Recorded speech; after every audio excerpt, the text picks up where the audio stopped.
인사의 새로운 친구야. 크리스마스 선물이에요.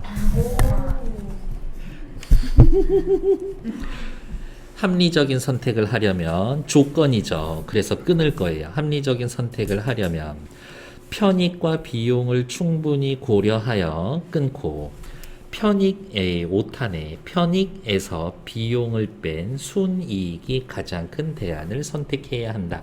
자, 요거 있죠. 이거 대충 봤는데 요거 공식이야. 그래서 위에다가 한 번 더 써야 돼요. 뭐라고? 내 손으로 써보는 거지.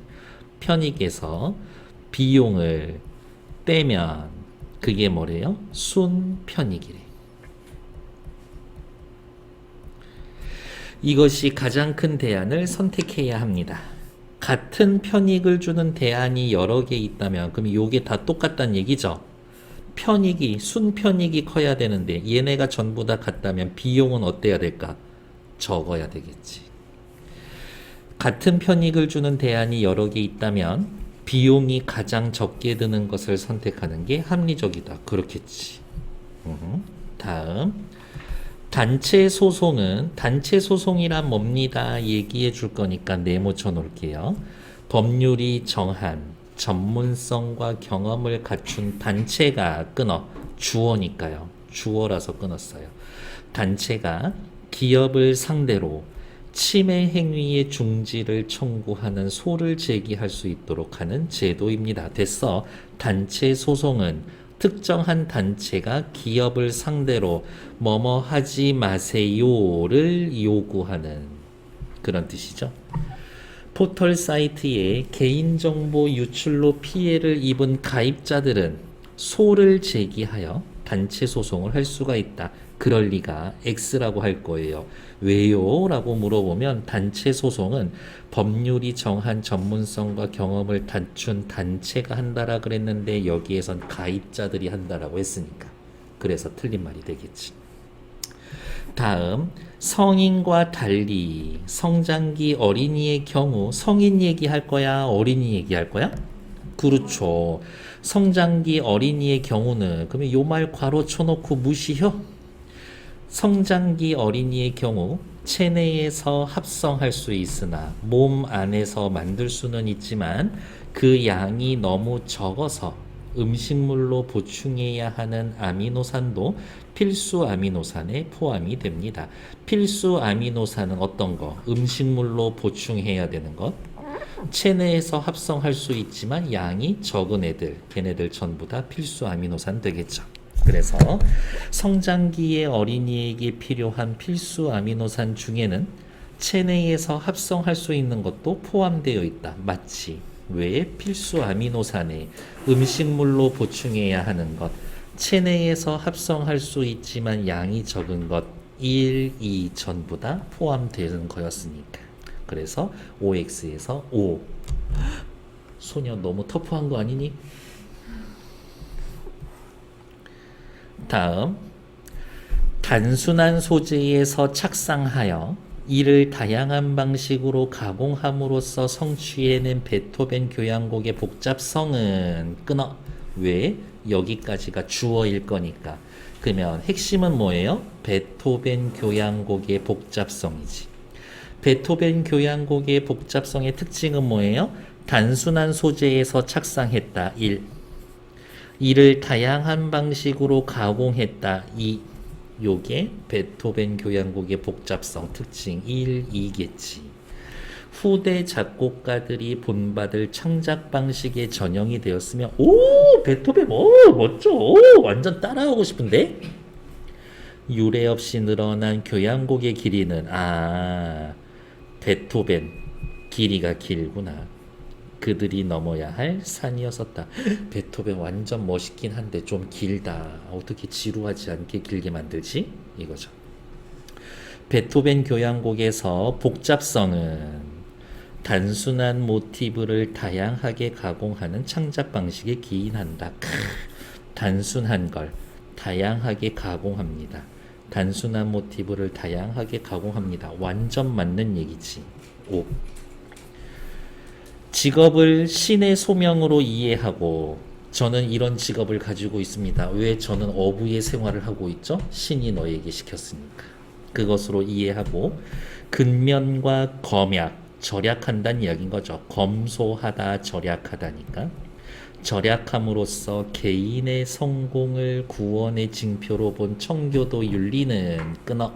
누구 얘기하는 거예요? 청교도 윤리 얘기하고 있는 거지.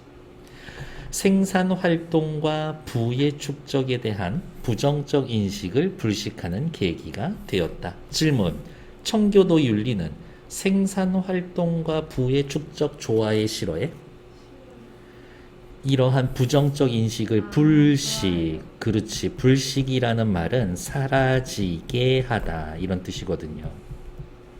그러면 다시 청교도 윤리는 생산 활동 부의 축적 좋아해 싫어해? 좋아해요. 청교도 윤리는 성공과 부를 추구하는 태도에 대한 부정적 인식을 심화시킨 게 아니라 불식시켰다. 그러니까 X 되겠지. 괜찮나요? 맞든 틀리든 상관없어요. 6번에서 12번까지 6, 7, 8, 9, 10, 11, 12 7문제지만 딱 3분만 드려볼게요. 시작!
자, 볼게요.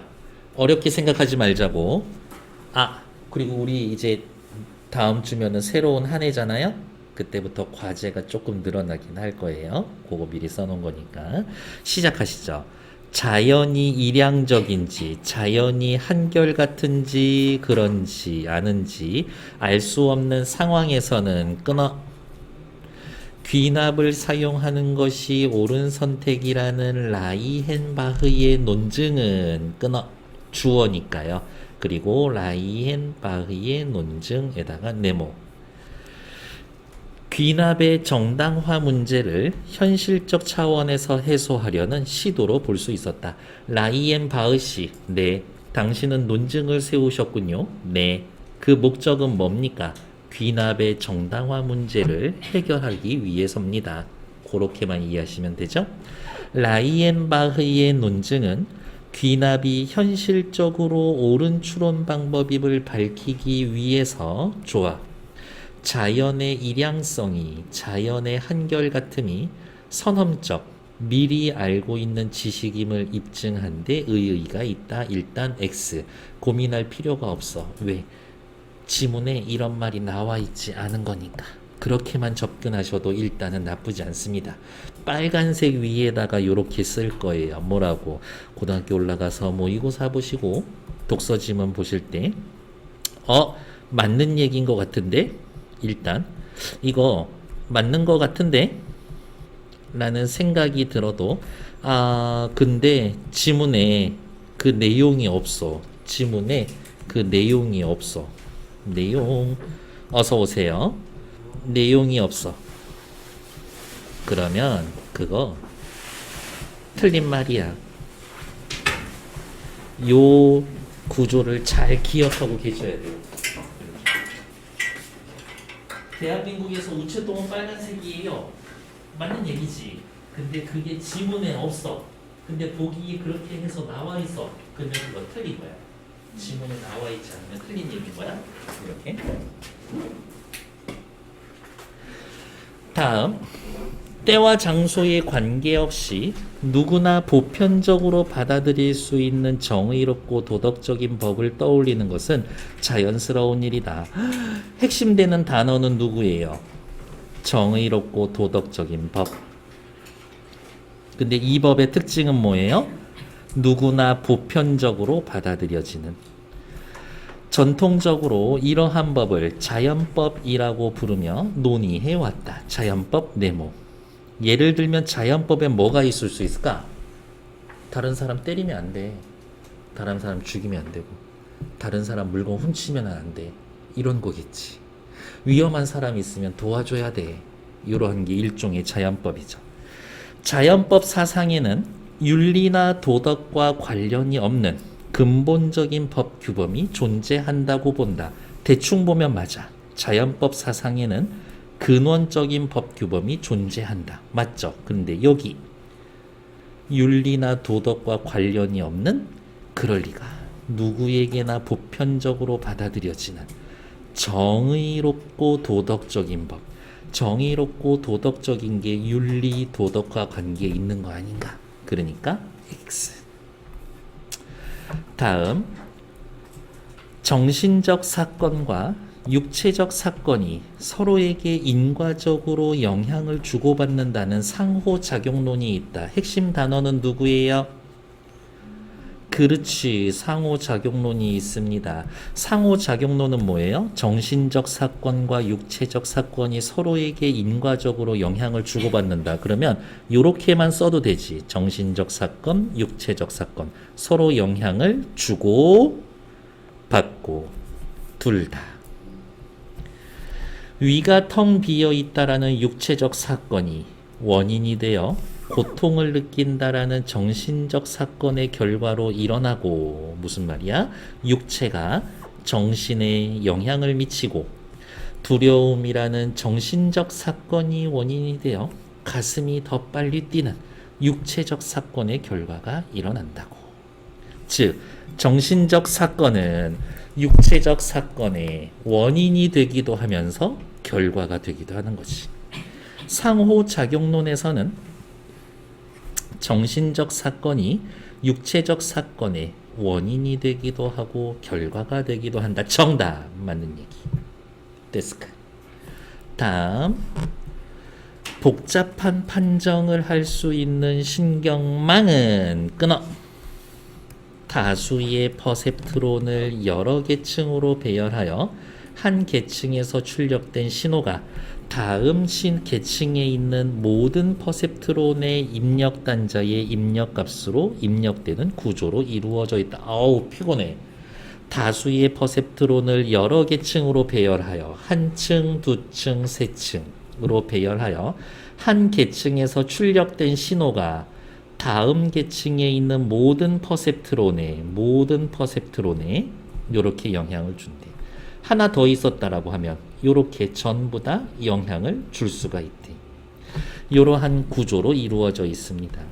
이러한 인공신경망에서 가장 처음에 입력값을 받아들이는 퍼셉트론을 입력층 이렇게 두 개 오는데 이 위에 하나가 있어서 이렇게 쐈다고 칩시다.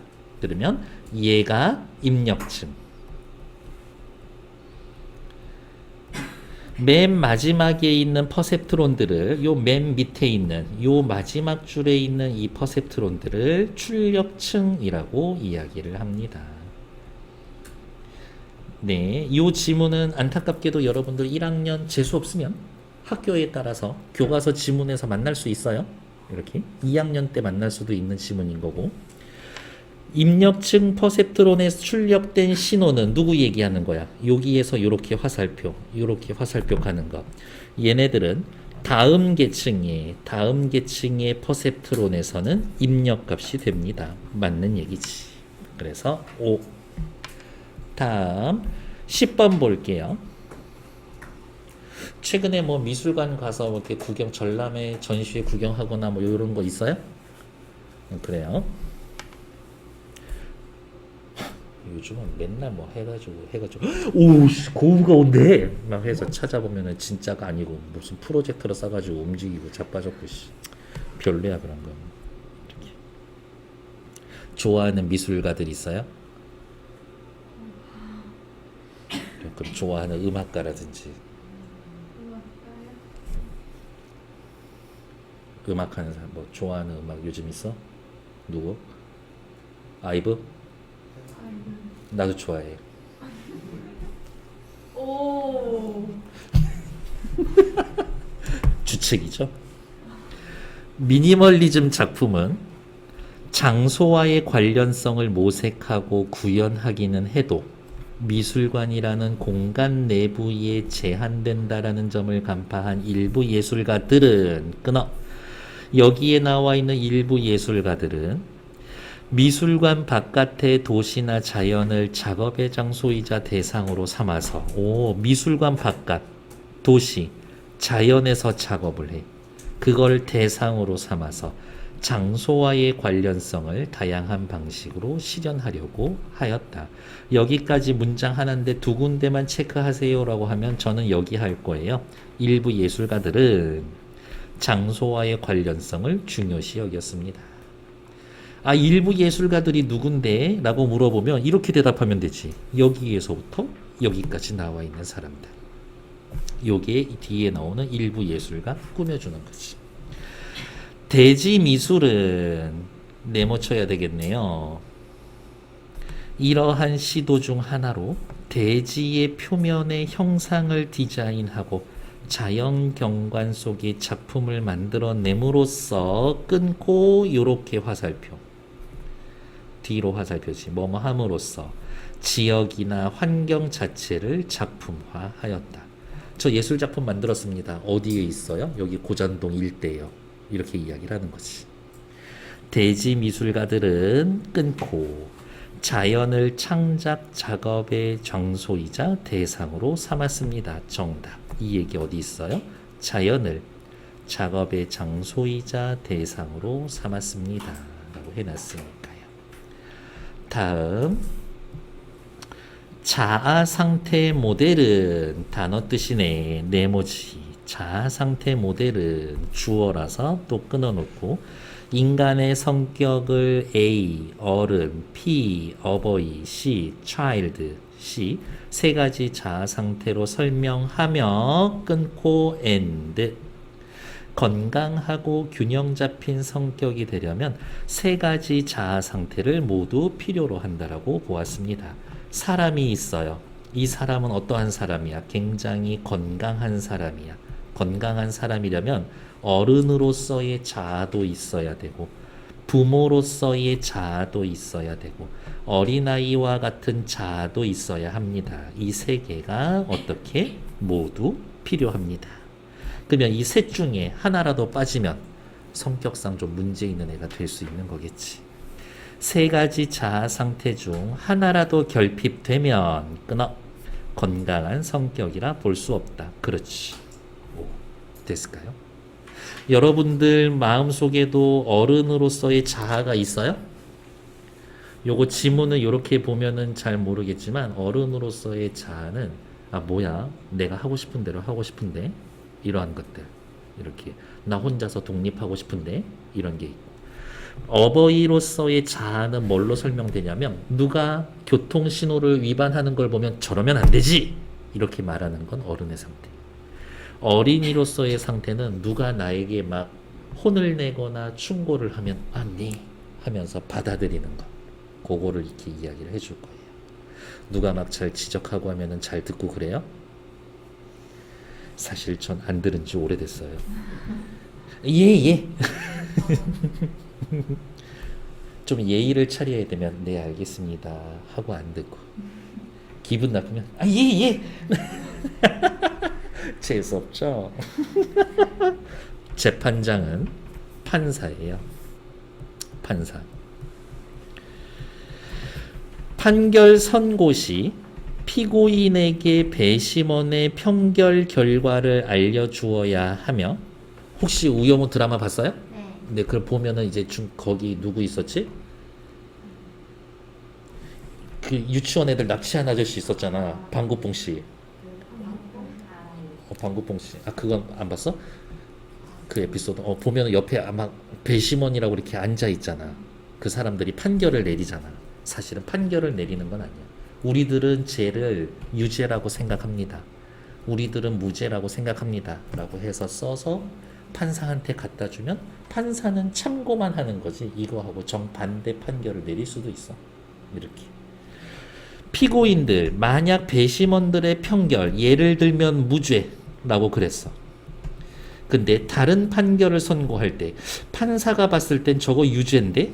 라고 선고할 때는 피고인에게 반드시 그 이유를 설명하고 왜 내가 너한테 유죄를 내렸냐면 이라고 설명해주고 판결서에도 그 이유를 기재해야 한다. 이거는 필수 상황인 거네. 됐을까요?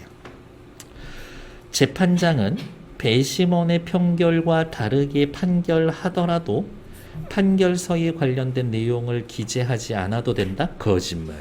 X. 반드시 기재해야 한다. 라고 이야기를 했고요. 밑에다가 여러분들도 언젠간 한 번쯤은 들어보셔야 될 거니까 행정법이라는 게 있어요. 그러니까 공무원들 있지. 걔네들이라고 하면 안 되지. 그분들이 일을 할 때 뭐뭐라면 뭐뭐 해야 한다. 법 조항에 그렇게 되어 있어. 뭐뭐라면 뭐뭐 해야 한다. 혹은 뭐뭐라면 뭐뭐 할 수 있다. 요렇게 크게 두 가지로 나뉘거든. 그거를 뭐라고 하냐? 기속 행위와 재량 행위라고 용어를 쓸 거예요. 기속 행위, 재량 행위. 기속 행위는 뭐뭐면 뭐뭐 해야 한다. 요렇게 법조문이 되어 있으면 그건 기속행위야. 반드시 해야 돼. 재량행위는 뭐뭐면 뭐뭐 할 수 있다. 법조문이 요렇게 생겨 있으면 그거는 재량행위라고 이야기할 거예요. 괜찮아요. 다음 페이지. 오늘 차분히 여러분들 연습하는 상황이니까요. 공정한 보험에서는 구성원 각자가 납부하는 보험료와 그가 지급받을 보험급에 대한 기대값이 일치해야 하며 끊고 엔드. 보험료와 내는 돈과 보험금에 대한 기대값 받는 돈이 일치해야 하며 구성원 전체의 보험료 총액과 보험금 총액이 일치해야 한다. 우리 다 전부 다 보험에 가입했어.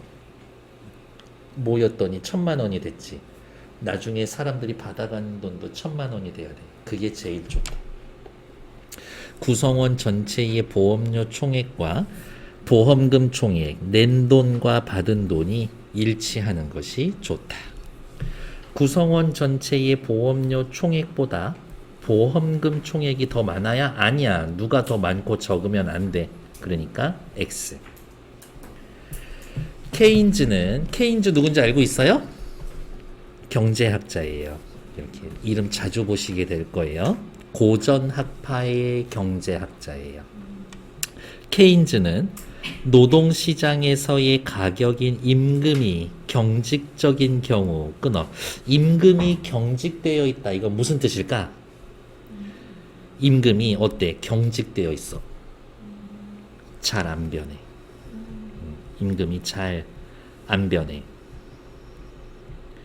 이러할 경우 기업의 노동 수요 감소가 임금 하락으로 상쇄되는 대신 끊어 대규모 실업을 불러일으킨다고 주장했다. 자, 빨리 찾아야 돼.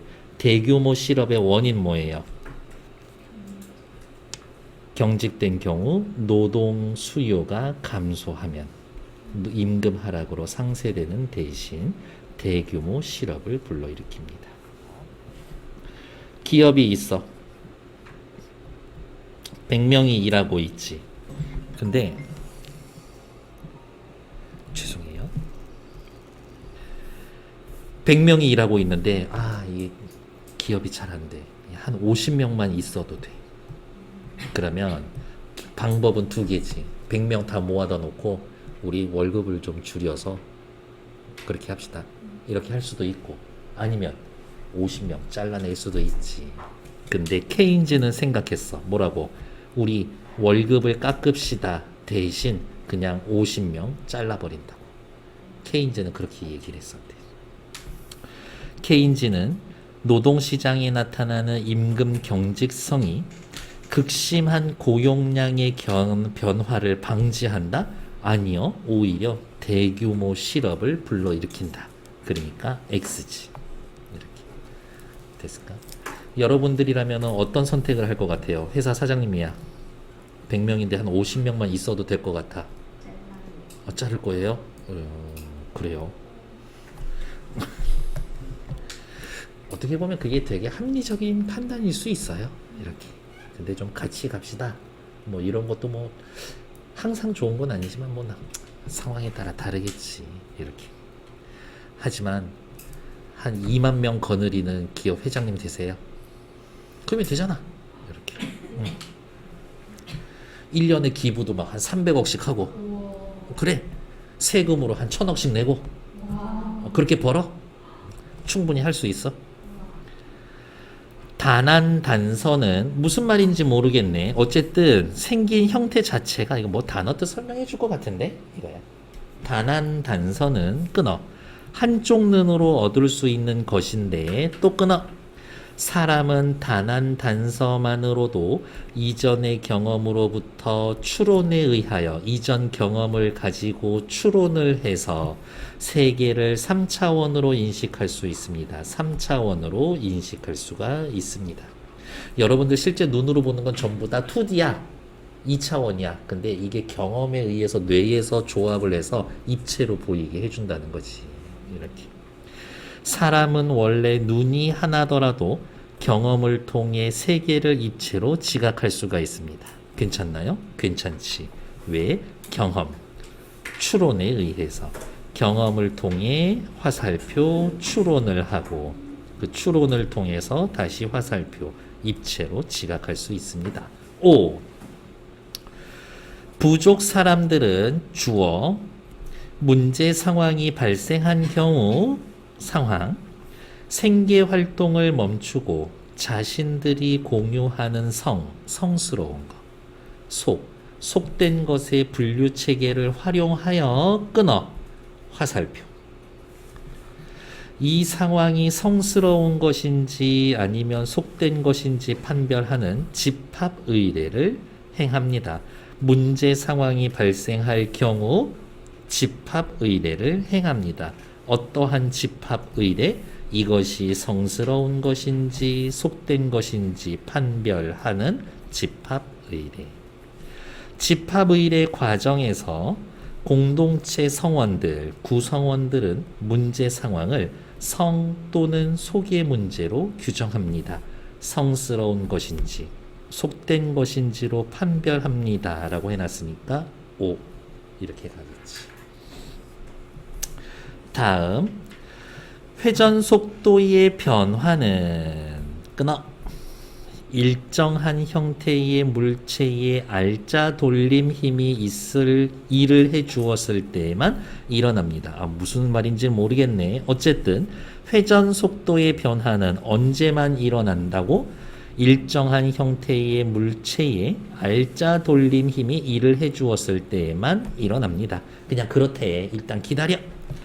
돌고 있는 팽이에 마찰력을 일으키는 돌림 힘을 포함하여 어떤 돌림 힘도 작용하지 않으면 팽이는 영원히 돕니다. 자, 그럼 생각해야지.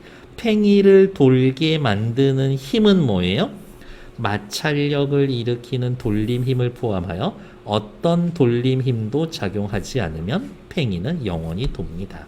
거꾸로 생각하는 연습을 자꾸 하셔야 해요. 그러면 만약에 돌림 힘이 작용을 한다라고 하면 팽이는 어떻게 될까? 돌림 힘이 작용하면 팽이는 어떻게 될까? 작용하지 않으면 영원히 도니까 돌림 힘이 작용. 그렇지. 팽이는 언젠가는 멈춰. 요렇게 거꾸로 생각할 수 있겠지. 그렇지 않겠어요? 때리면 아파. 안 때리면 안 아프겠지. 회전 속도가 감소하고 있어. 형태가 일정한 물체에는 돌림 힘이 작용합니다. 돌림 힘이 작용하면 속도가 감소하고 언젠가는 어떻게? 멈춰. 그러니까 O 맞는 얘기지. 알칼 화재와 산화제는 병원체의 내부로 침투하면 필수적인 물질 대사를 정지시킨다. 뭔지는 모르지만 얘네들은 병원체 죽이는 거지. 물질 대사를 정지시키니까. 글루타르 알데히드와 같은 알킬 화재가 알킬 작용기를 단백질에 결합시키면 알킬 화재 더하기 어디가 있어? 알킬 작용기를 단백질에 결합시키면 더하면 단백질을 변성시켜 기능을 상실하게 하고 핵산의 염기에 결합시키면 핵산을 비정상 구조로 변화시켜 유전자 복제와 발현을 교란시킵니다. 괜찮나요? 알킬 화재는 병원체 내의 핵산의 염기에 핵산 요런 얘기 나온 거 어디 있었더라? 핵산의 염기에 알킬 작용기를 결합시켜서 유전자의 발현을 방해합니다. 유전자의 복제와 발현을 교란한다. 방해합니다. 그러니까 맞는 얘기. O 하시면 되겠죠. 됐을까? 다음 밑으로 내려갈게요. 고소하거나 당해본 적 있어요? 그쵸. 조선시대 때 서로 고소하고 고발당하고 이런 상황이 엄청 많았었나 봐. 그래서 오륜가라는 시조에 뭐 있냐면 고소하지 마. 나라님이 다 알아서 해주실 거야. 이런 시조도 있어요. 이렇게. 근데 기본적인 내용은 알고 있어야 돼서 나중에 대학 가면 교양 수업에 요즘도 있겠지? 뭐 생활법률 이런 교양 과목이 있을 거야. 그런 것들은 좀 들어놓을 필요는 있어요. 이렇게. 나는 중고등학교에서도 그런 거 좀 가르쳐야 된다고 보거든. 이렇게. 아무튼 누가 나를 고소했어. 소송당했어. 난 아무 잘못도 한 것 같지 않은데 막 심장이 벌렁벌렁 하면서 왠지 죄인 된 것 같잖아. 어쩌지 하고서 우리가 할 수 있는 건 뭐야. 맨날 네이버 지식인의 이 상황이 어떻게 되는 건가요? 그건 아무도 정확하게 얘기해 줄 수가 없어. 왜? 법률은 추상적으로 정리되어 있거든. 근데 내 케이스는 완전 특별한 거야. 내 케이스에 딱 맞는 법률이 없어. 그래서 법률 전문가가 있는 거야. 어떠한 법을 적용시킬 수 있는 건가. 이렇게. 근데 기본적으로 이렇게 해코지, 법적으로 해코지를 당하면 어떻게 대응해야지? 그 정도는 좀 알고는 있어야지. 시청이나 구청에서 보통 무료 법률 상담소를 운영해요. 일단 거기에 먼저 전화해봐. 이런 상황인데 어떻게 할까요?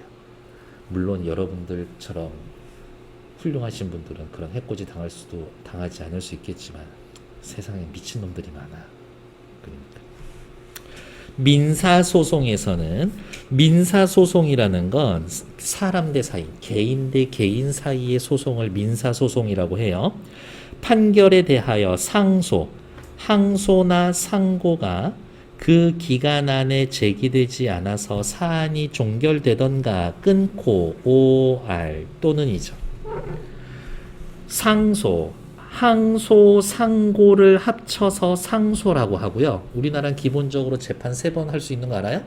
1차에서의 마음에 안 들면 2차 한 번 더 합시다 하면 항소.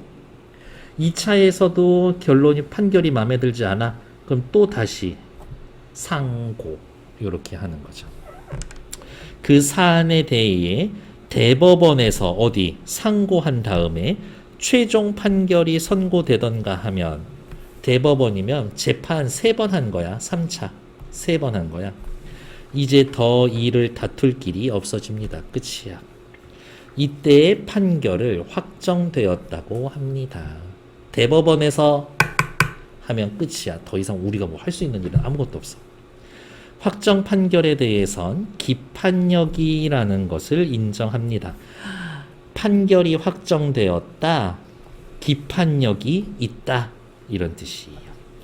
판결이 선고되고 나서 상고 기간이 지나도록 상소가 이루어지지 않으면 그 판결은 기판력이 생깁니다. 그렇지. 왜? 여기 있네요. 여기.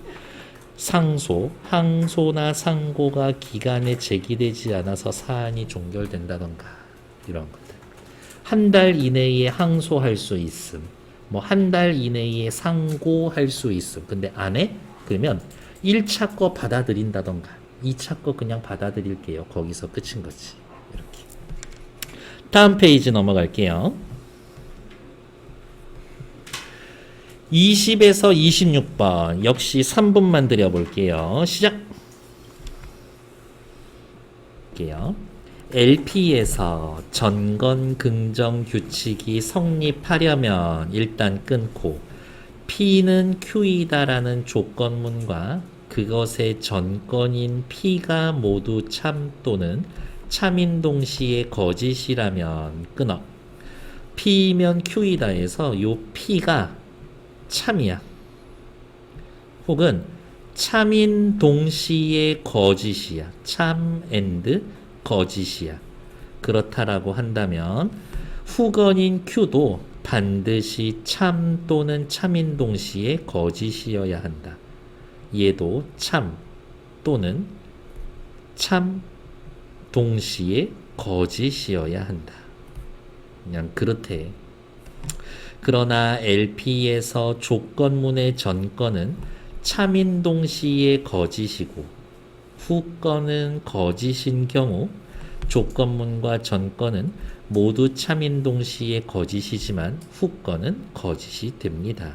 그냥 이러한 경우에는 얘가 참이고 거짓이고 이러한 경우에는 얘가 참이고 거짓이에요. 그렇게 말해주고 있는 상황인 거예요. 이렇게. 그래서 이 지문은 일단 패스. 답은 X라고 체크만 해놓고 넘어가도록 할게요. 지문 앞에서부터 차근차근 오지 않으면 힘들었었을 거예요. 다음 살펴볼게요. 추워! 난로 방향 그쪽으로 틀어줘. 말해. 제가 성질이 그지 같아서 덥고 추운 거 되게 싫어하거든요. 이렇게. 언제부터 내가 그런 성격이 됐지 생각해보니까 살찌면서부터요. 그래서 살 빼야 돼. 별의 복사 플러스 값은 뭔지 모르겠다. 어쨌든 그래도 뭐 조건이든 단어든 설명해 준대요.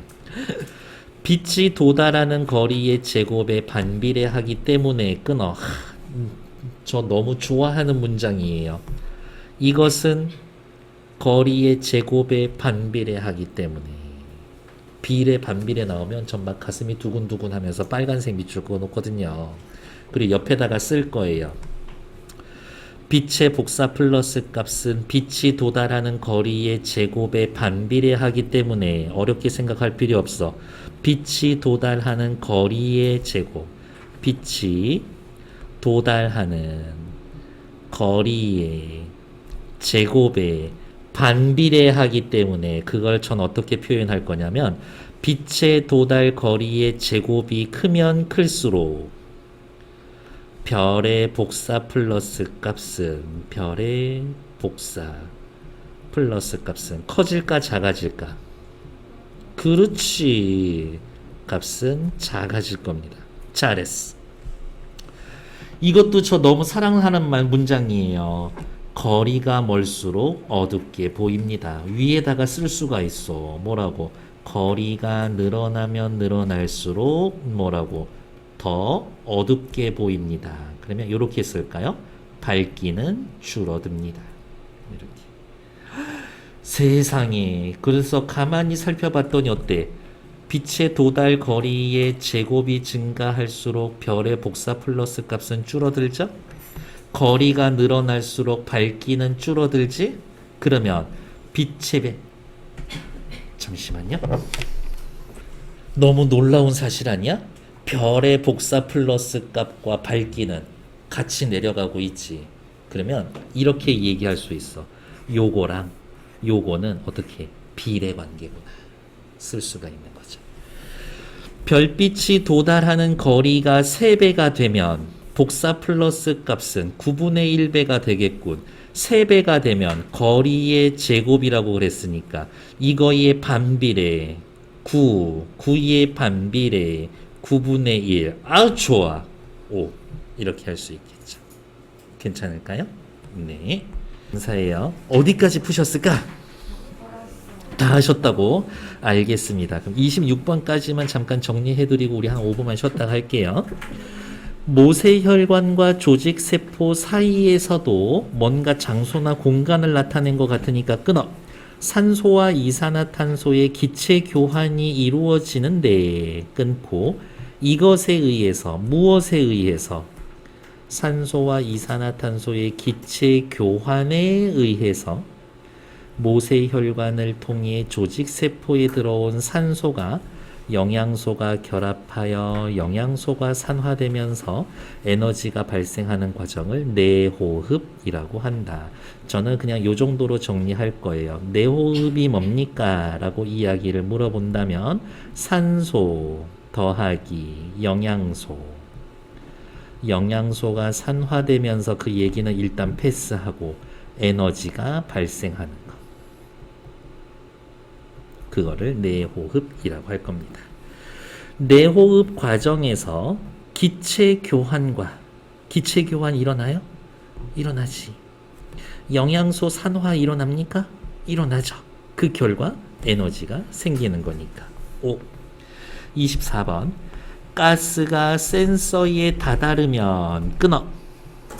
시간이 지남에 따라서 산화물 반도체 물질에 흡착되는 가스의 양이 늘어났다가 끊어. 흡착된 가스의 양이 일정하게 유지되는 정상 상태에 도달하여 끊어. 일정한 저항값을 나타냅니다. 가스가 센서에 도달합니다. 1. 흡착되는 가스의 양이 늘어납니다. 2.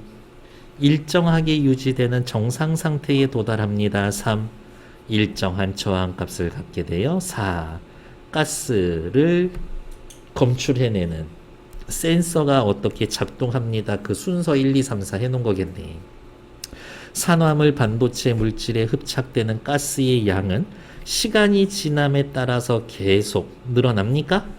아니죠. 시간이 지남에 따라서 늘어나다가 양이 일정하게 유지됩니다. 라고 했으니까 무작정 계속 늘어나는 거는 아니네. X. 됐을까요? 퍼셉트론 이야기 아까 나왔었는데 그러면 이거 인공지능 이야기 하는 거였었구나 떠올리면 되지. 퍼셉트론은 각각의 입력 단자에 할당된 가중치를 입력값에 곱한 값을 모두 합하여 가중합을 구한 후 이게 은근슬쩍 지나가는 공식이지. 가중합은 뭐예요? 가중치를 입력값에 곱한 값을 모두 더하여 그러면 가중치 곱하기 입력값 을 모두 합하여 그러면 이렇게 생긴 거 더하기 똑같은 거 더하기 똑같은 거 더하기 나오는 게 가중합. 요렇게 하시면 되겠네. 이런 느낌인 거야. 제가 퍼셉트론 입력치에서 여러분들한테 데이터 숫자를 줄 거예요. 3, 5, 7, 9. 근데 자, 그대는 곱하기 0.5 하는 거야. 그대는 곱하기 1.7 하는 거고, 그대는 곱하기 0.3 하고, 그대는 곱하기 0.2 하는 거야. 계산해. 계산했어? 그거 빨리 값 줘. 그래서 더해서 그 값이 가중합. 고정된 임계치보다 가중합이 작으면 0, 그렇지 않으면 1의 방식으로 출력값을 나타냅니다. 그러면 또 옆에다 써야 돼요. 뭐라고? 임계치보다 가중합이 작으면 이쪽이 크다겠네? 임계치가 크다겠네? 그러면 0. 가중합이 크다. 그러면 1. 이렇게 배열합니다. 가중치가 변하면 뭐가 변해?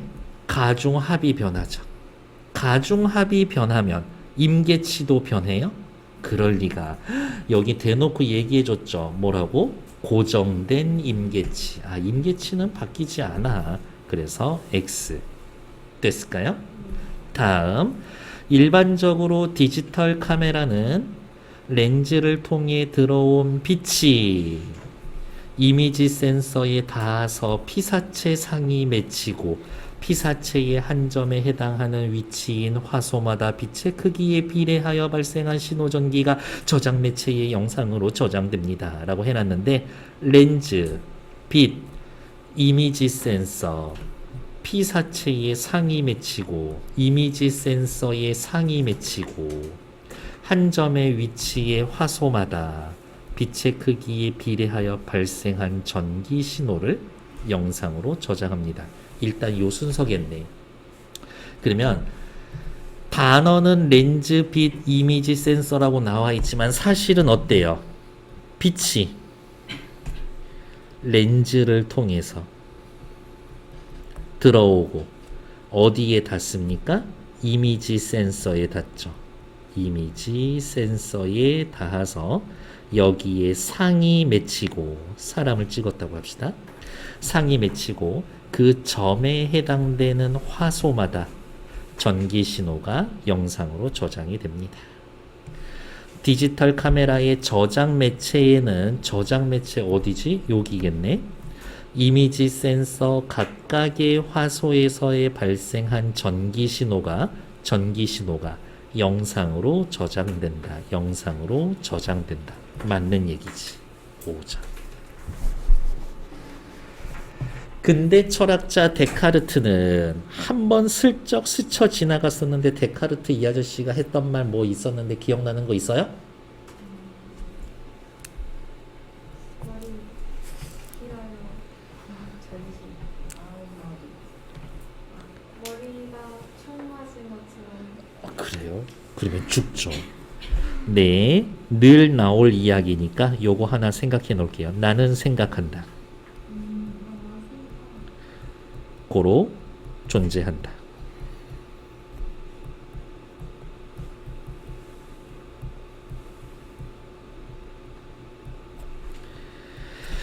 요 말 기억해 놓을게요. 데카르트는 의심할 수 없는 것을 찾기 위해서 목적, 대상을 직관적으로 분절하여 더 나눌 수 없는 본성을 찾고 and 이 단순 본성을 복합한 개념을 통해 세계에 대한 이해를 확장하려고 했다. 단순 본성을 찾아서 단순 본성을 복합한 개념을 통해 세계에 대한 이해를 확장해서 의심할 수 없는 것을 찾으려 했습니다. 이거였겠네. 문장 구조는 1, 2번을 통해서 요거 3번을 합니다. 1, 2번을 통해서 3번 하려고 했습니다. 근대 철학에서 의심할 수 없는 것을 분명한 것으로 개념화하기 위해 지속적으로 단순 본성을 분절했다. 단순 본성을 분절했다. 분절해서 나눌 수 없는 단순 본성. 그러니까 단순 본성은 이제 나눌 수 없지. 근데 단순 본승을 분절 나눴습니다 라고 해놨으니까 틀린 얘기지. X. 됐을까요? 네. 저도 잘 모르거든요. 해밀턴의 포괄적합도 이론은 세상에 무슨 이론이라고 나왔는데 작은 따옴표로까지 묶어놨었지? 네모죠. 그래서 무슨 론, 무슨 주의, 무슨 사상, 그 다음에 무슨 이즘 이러한 말이 나오면 네모나 세모 표시해 놓으세요. 이렇게. 네. 포괄적합도 이론은 다윈의 이론을 발전시켜. 그럼 다윈의 이론이 먼저네. 그럼 이렇게 화살표 표시는 해놔야 돼. 순서상. 다윈의 이론을 발전시켜 이타성이 왜 진화했는지를 매끄럽게 설명함으로써 이타성이 왜 진화했는지를 설명하는 게 포괄적합도 이론이네. 진화 생물학자들이 이타적 행동에 대해 통찰력을 가질 수 있는 계기를 제공했고 자연 선택이 유전자 수준에서 일어난다라는 점을 분명히 하여 끊고 이후 진화에 대한 연구의 길잡이가 되었습니다. 혹시 이 자연 선택이라는 말 들어본 적 있어요? 이렇게 예를 들어서 기린이 있었어. 처음에는 다 고만고만했지. 그랬는데 오 옆집에 영식이네 기린이 세상에 큰 놈을 낳디야 이렇게 나는 거지. 근데 이 큰 애가 친구들 사이에서는 따돌림을 당하는 것 같았지만 사실은 어떻게 얘네들이 못 먹는 높은 때 달려있는 이파리를 먹다 보니 엄청 튼튼해졌지. 그래서 나중에 결혼 정년기가 돼서 짝을 잘 찾아서 번식을 많이 했습니다. 그러면 그 다음 세대에 나오는 기린들은 어떻게 키가 클 가능성이 높겠지. 조만조만한 애들도 있었겠지. 근데 역시 얘네들만 짝지어서 번식을 하더라고. 그러다 보니까 또 어떻게 키 큰 애들만 또 튀어나오는 거지. 이렇게. 아, 결국엔 요러요러한 애들이 요렇게 넘어갑니다. 요거 개념을 자연 선택이라고 하는 거예요. 자연이 선택했다. 지가 잘나서 그래. 이렇게 키 작은 애들 둘이서 우리 결혼해가지고 키 큰 아이를 낳읍시다 생각한다고 키 큰 애가 나오나? 나오지는 않죠. 그게 자연 선택. 우연히 변이가 나오고 그게 때마침 환경에 잘 적응하다 보니 그것이 그 종의 대표 종이 됩니다. 요거를 자연이 너희들을 선택했다. 그러한 식으로 이해를 하시면 될 것 같아요. 됐을까? 자연 선택이 유전자 수준에서 일어난다라는 점을 분명히 했습니다. 아, 그래서 요거는 이제 진화론에 관련된 거니까 요렇게 생각을 할게요. 어디 있을까? 진화론. 네, 다윈의 이론이라고 되어 있죠. 요거는 배경 지식상 외워두시면 너무 좋은 이야기지. 진화는 목적이나 의도, 방향이 없습니다. 목적이나 의도, 방향이라는 게 없어요. 진화라는 건 이렇게. 진화한 생물들 사이에서는 우열 관계라는 거는 없습니다. 우열 관계는 없습니다. 그러니까 인간이 바퀴벌레보다 우수하다, 바퀴벌레가 열등하다 그런 거는 없는 거야. 이렇게. 그리고 적자 생존이라는 말 혹시 들어본 적 있어요? 적자 생존. 환경에 적응한 애들만 살아남는다. 약육강식. 이런 얘기 들어본 적 있어요? 딱 진화론 얘기지. 하지만 다윈은 적자 생존 약육강식이라는 말을 한 적이 없어. 이렇게. 다윈의 진화론을 잘못 이해한 스펜서라고 하는 사람이 갖다 써놓은 개념이에요. 그래서 일단 위에 거는 신경 쓰지 말고 진화에는 목적이나 의도, 방향이 없습니다. 우열 관계가 없습니다. 자연계는 하나만 더 쓸까? 경쟁보다는 공생을 합니다. 이렇게 이해해 두시면 돼요. 나중에 진화론이라는 거에 대한 이야기들을 한 번쯤은 볼 거니까. 진화론을 믿어요? 그래? 왜? 과학책에도 진화론이 나오는데?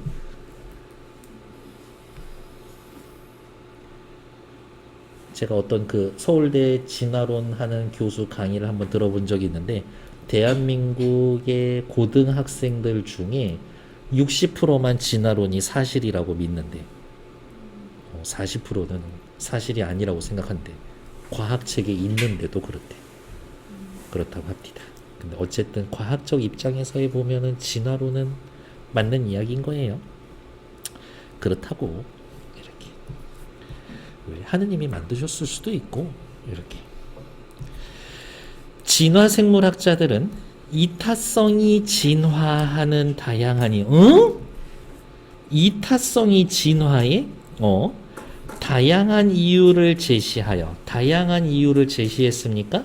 아니죠. 포괄적합도 이론 요거 하나만 있었지. 해밀턴의 이론을 뒷받침했습니다. 딱히 뒷받침하려고 연구한 건 아니지. X. 다음 피브로박터 숙시노젠, 말 되게 어렵죠. F를 비롯한 섬유소 분해 미생물들은 섬유소 분해 미생물 중에 피브로박터 숙시노젠 F가 있는 거구나. 자신의 세포 내부에 pH를 중성으로 일정하게 유지하려는 특성이 있는데 끊어. 피브리노젠 숙시노젠, 피브로박터 숙시노젠, 섬유소 분해 미생물들은 좋아해요. 무엇을 좋아해? pH 중성을 좋아해.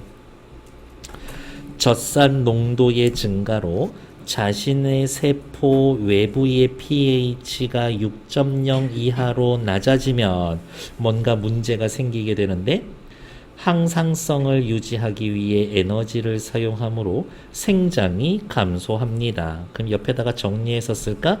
pH가 6.0 이하로 낮아지면 무엇을? 항상성 유지를 위해서 에너지를 사용하고, 키 크는데 안 쓴대. 생장이 감소합니다. pH 어쩌고 저쩌고. 세포 외부의 pH가 6.0 이하로 낮아지면, 세포 외부 6.0 이하로 낮아지면 자신의 세포의 상성도를 유지하는데, 세포 내의 항상성을 유지하기 위해서 전보다 많은 에너지를 씁니다. 에너지를 사용합니다. 맞는 얘기지. 오. 결국엔 지금 이렇게 핑크색으로 복숭아 색깔로 색칠해 놓은 게 같은 말인데, 말을 이렇게 조금씩 바꾸는구나. 그래서 자꾸 연습해야 되고, 그 다음에 얘가 높아지면 얘가 줄어든대요. 그러면 얘가 줄어들면은 얘가 커진다는 얘기겠네. 그렇게 자꾸 반대로 생각하는 연습을 할 필요가 있어요. 다음 아도르노는 미학 이런 데 관심이 많았던 아저씨죠. 아도르노는 사람 이름이라서 그냥 세모할 거예요.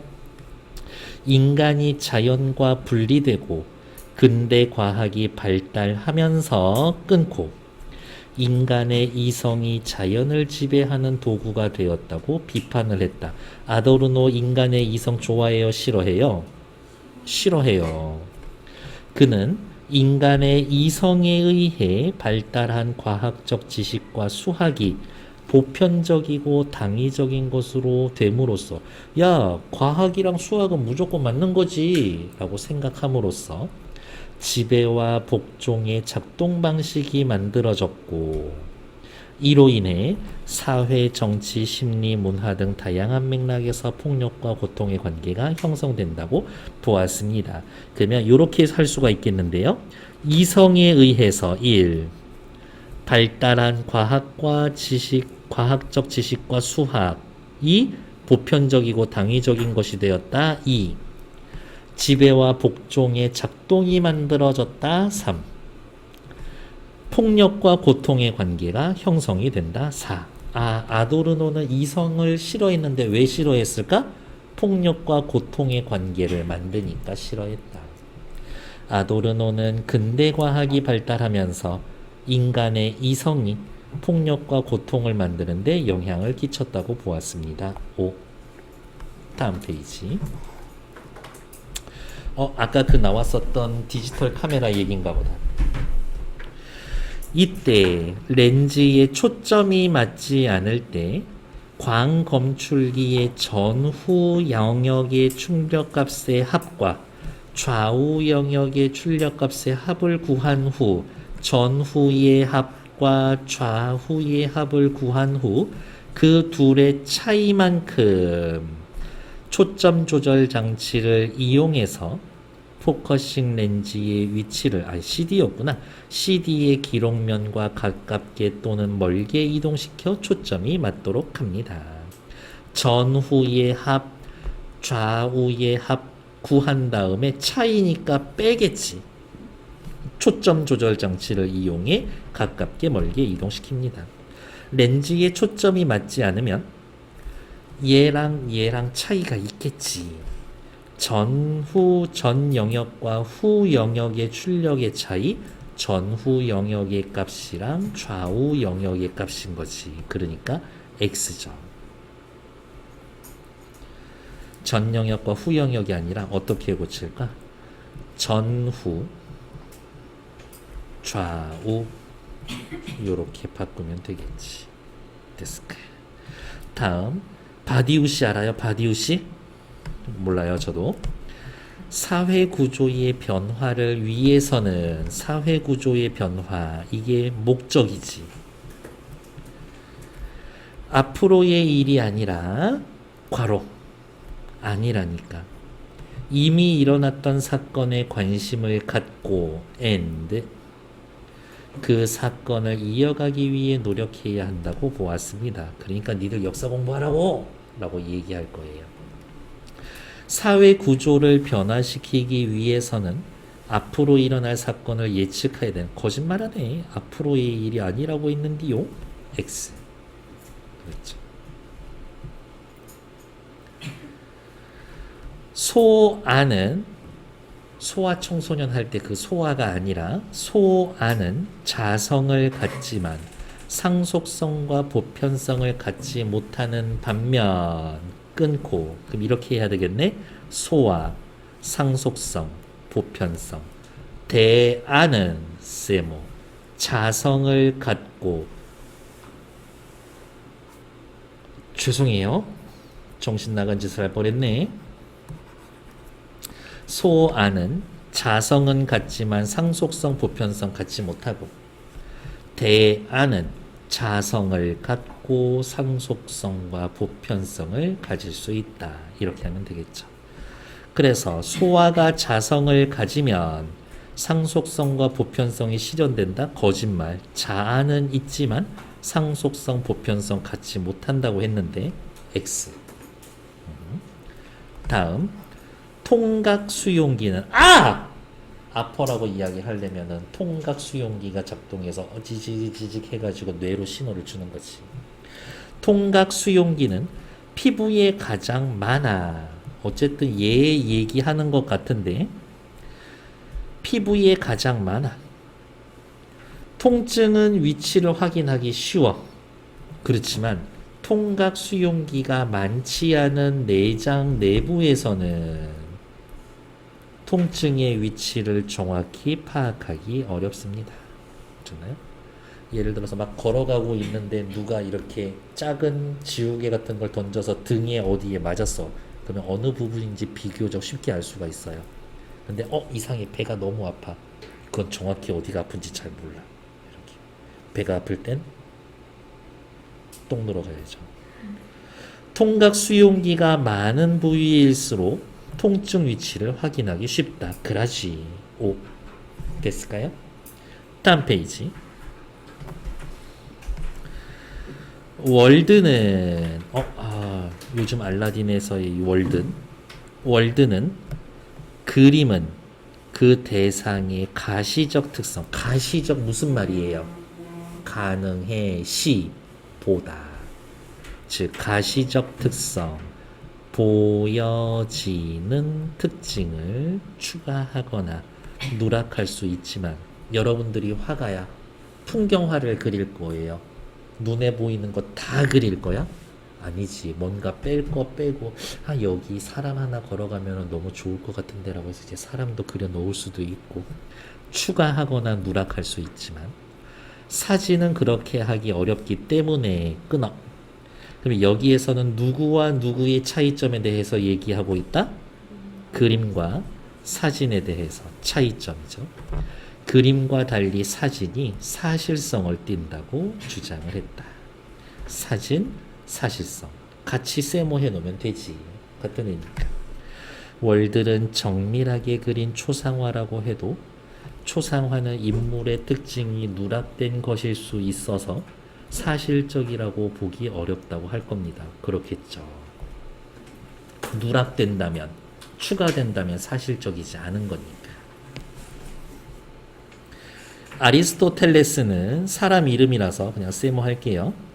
자연물이 단순히 목적을 갖는데 그치는 것이 아니라 괄호 목적을 실현할 능력도 타고나며 어머 그러면 아리스토텔레스 씨 자연물은 어떤 애들입니까? 라고 물어본다면 어허 자연물은 단순히 목적을 가지기도 하고 더하기 목적을 실현할 능력도 있는 아이들이라네.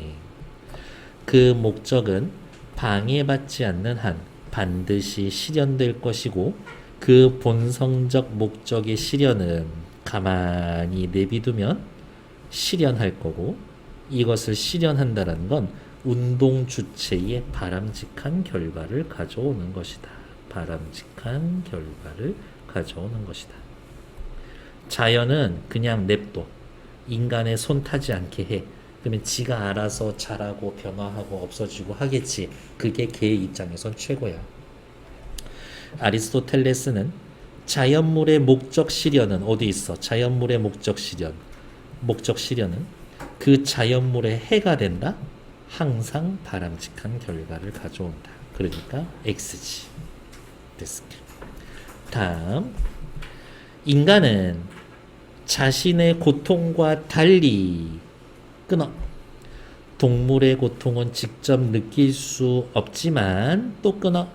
무언가에 맞았을 때 신음소리를 내거나 몸을 움츠리는 동물의 행동이 인간의 기능적으로 유사하다라는 것을 보고 내가 돌을 던지면 너무 심하니까 우리 집 강아지 키우는데 나도 모르게 강아지 밟을 수 있잖아요. 그러면 소리 지르면서 바들바들 떨면서 도망가잖아. 쟤 왜 저러지? 아픈가? 진짜 아프다라고 확신할 수 있어요? 확신할 수는 없어. 되게 변태 같겠지만 개들이 발을 밝힐 때마다 너무 좋은데? 이럴 수도 있잖아. 하지만 제가 소리를 지르면서 도망가는 걸 보니까 아픈 거구나 라고 추측하는 거지. 왜? 인간도 아프게 하면 소리 지르면서 도망가니까. 그걸 유비논증으로 동물이 고통을 느낀다라는 걸 알 수는 있다. 인간은 자신이 고통을 느낀다는 것이나 동물이 고통을 느낀다는 것이나 모두 유비논증에 의해서 안다? 내가 아픈 건 어떻게 알아? 직접 알지. X죠. 나는 특히 아픈 거 되게 싫어해요. 그래서 가끔 그런 얘기 하거든. 나는 일제시대 태어났어도 독립운동 했을 것 같아. 근데 잡히면 다 불었을 것 같아. 그래서 나한테 막 고급 정보나 이런 거 주려고 해도 싫어요라고 할 거야. 사람 손톱을 막 드는데 사람을 나무 상자에 넣어놓고 밖에서 못질을 하는데 나쁜 놈의 자식들. 용서하면 안 돼. 물론 잘못했습니다 하면 그땐 용서해줘도 돼. 근데 잘못했습니다라고 안 할 것 같아요. 이렇게. 단순 세포와 복잡 세포는 모두 공통점 얘기할 거네. 각각의 수용장에 비친 특정한 각도를 가진 선분 모양의 빛에 활성화됩니다. 하지만 단순 세포가 어쩌고 저쩌고 반의 복잡 세포는 그러면 여기 일단 끊어놓고 단순 세포가 수용장 내에 특정 위치의 빛에만 활성화되는 데 반해 복잡세포는 수용장이 단순 세포보다 넓고 수용장에 비춰진 빛의 위치 변화에 관계없이 활성화됩니다. 단순 세포는 수용장 내에 비춰진 특정 각도의 선분 모양의 빛에 활성화됩니다. 맞지?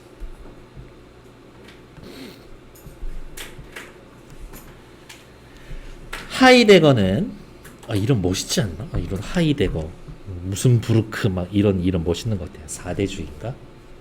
하이데거는 여러분들 이름 다 본인 이름에 만족해요?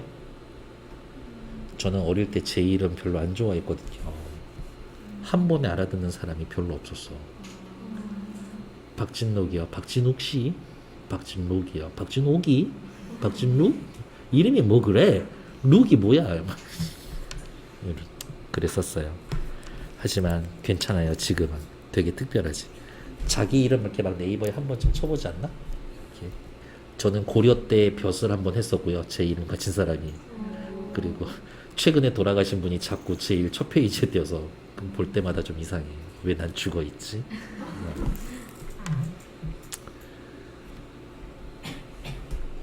1년에 막 1,000억씩 기부하면서 네이버에 여러분들 이름 치면은 첫 페이지에 기업인 땡땡땡 이렇게 해서 사진 찍어. 그렇게 해.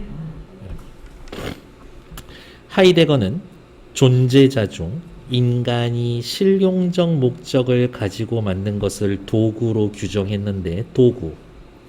목적을 가지고 만들면 도구야.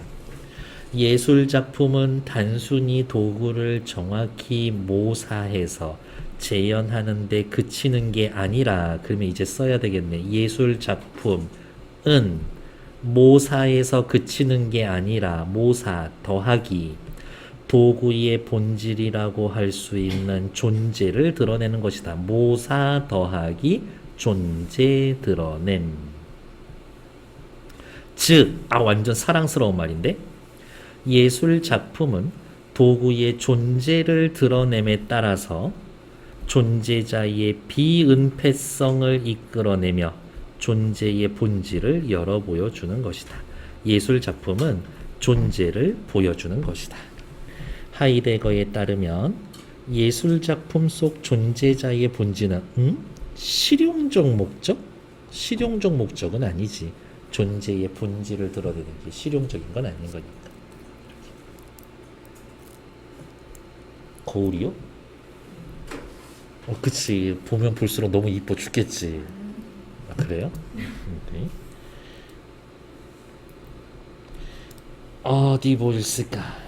EP롬은 한 개의 트랜지스터로 셀을 구성하여 셀 면적이 작은 반면 끊어 데이터를 지울 때 칩을 떼어내어 자외선으로 소거해야 한다는 단점이 있습니다.